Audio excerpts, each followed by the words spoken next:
In the last video, we found that for a random variable that follows the binomial distribution, for n trials with probability of success p, we found that for such a random variable, the expected value is equal to np, and the variance is equal to np times 1 minus p. Now in this video, I'm going to use an alternative method to prove this. So in the last video, we used algebraic methods to prove this. Now I'm going to use an alternative method.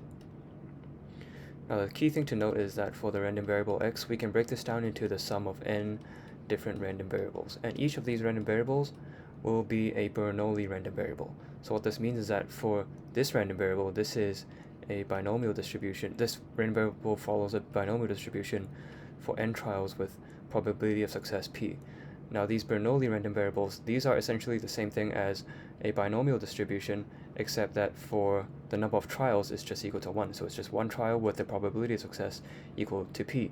So you just have one trial, and if it's a success with probability p, this will be equal to 1. If it's not a success, then this will be equal to 0.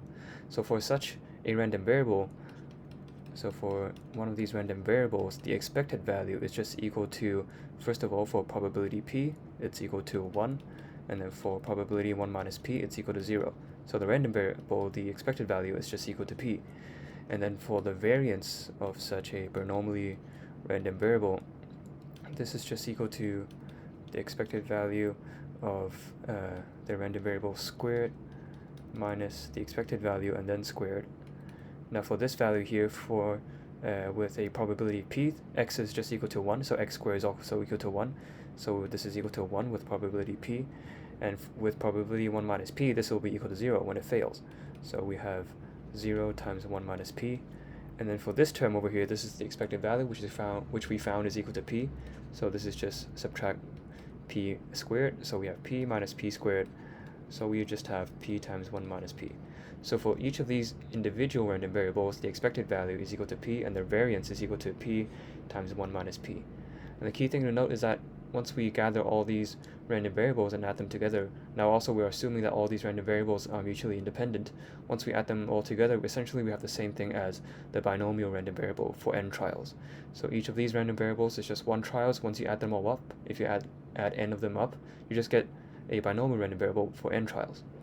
So using this relationship over here, we can actually use this relationship and these two results to quickly derive the expected value and variance of the binomial distribution. So for the binomial distribution, the expected value is just equal to the sum of all these individual expected values. So we get something like this. And so for each one of these expected values for each one of these Bernoulli random variables, we found that they're all equal to p, and we have n terms over here, so we have n times p. So that's how we get np, which aligns with the result that we got from the last video. And the same thing for variance, we do the same thing by breaking this whole term up.